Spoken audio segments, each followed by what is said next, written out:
UFOs and an extraterrestrial alien. Two men vanish and a plane flies into Oblivion or somewhere.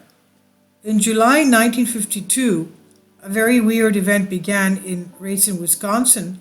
It's a story that went down on the morning of the 22nd of the month, July 22nd, 1952. A very weird event began in Racine, Wisconsin. It's a story that went down on the morning of the 22nd. Carl Hunrath had complained to his local police department about something very weird indeed, something that had occurred just a few hours earlier in the dead of night. Who knows what the cops thought of it all, but it basically went as follows. In the early hours of the morning, Hunrath's bedroom was flooded with a blinding white light. He immediately sat upright, and as his eyes finally adjusted to the light, he could see in the corner of the room a floating ball of light that had a diameter about 4 feet. Hunrath could only stare in shock and awe, when something amazing and terrifying happened. The glowing ball transformed into a well-dressed man in black, and Hunrath found himself temporarily paralyzed. The quote-unquote man then proceeded to pump Hunrath's right arm full of chemicals, which rendered him into a distinctly altered state of mind, and proceeded to tell him that he had been chosen to play a significant role in the alien mission on Earth. I mean, could you imagine something like this happening to you? Ball lightning coming into your room, and whether you like it or not, this happening to you. This is very demonic, obviously. Now, I shouldn't laugh, a very groggy Hunrath could only look on from his bed as the somewhat foreign-sounding but perfectly human-appearing alien told him, "I am Bosco. You have been chosen to enter our Brotherhood of Galaxies." Okay?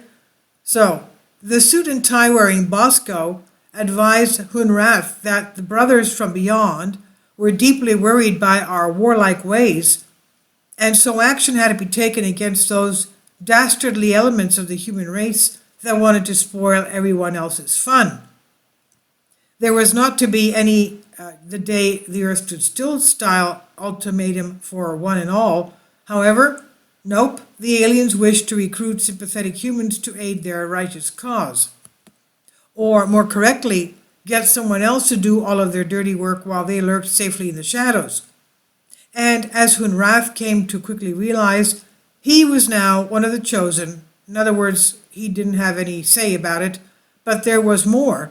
Bosco, via what Hunrath said were occult techniques, quote-unquote, downloaded into his mind countless amount of data on how to build a terrible weapon and have the ability to destroy aircraft, specifically the aircraft of the U.S. military, who the Space Brothers viewed as being just about as dangerous to world peace as the dastardly commies.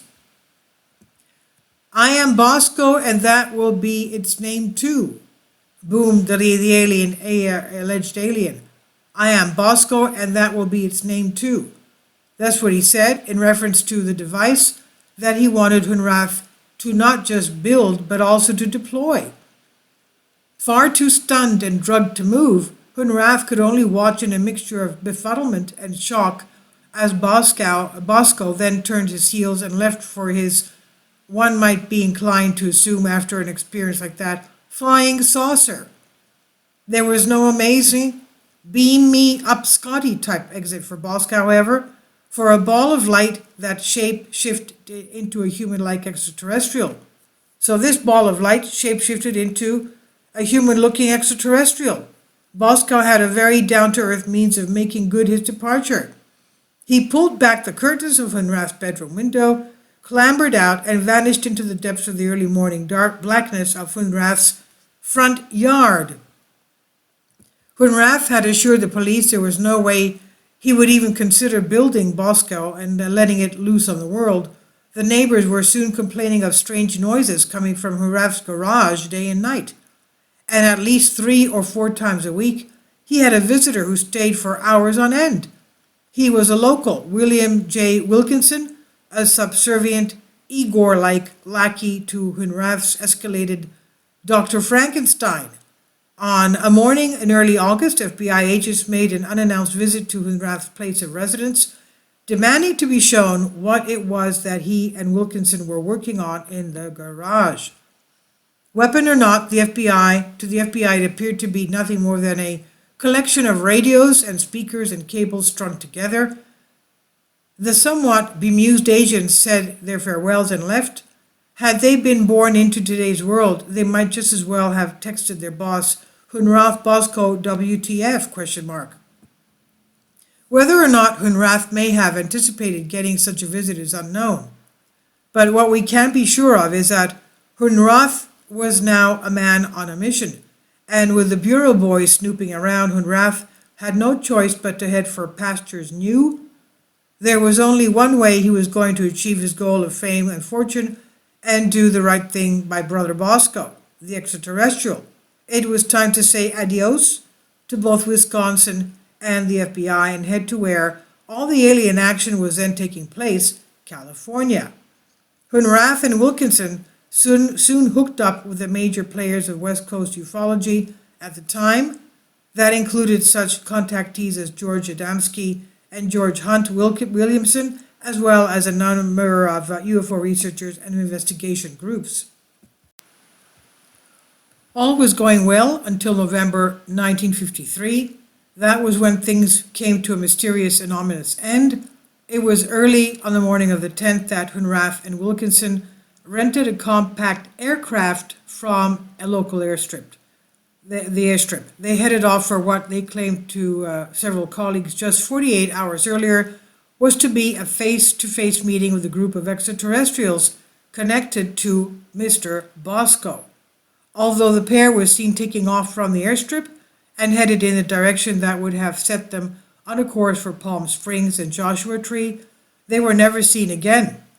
Despite extensive searches by the emergency services, Hunrath and Wilkinson were not found. No wreckage of the aircraft was ever found either, and Wilkinson's wife never heard from her husband again.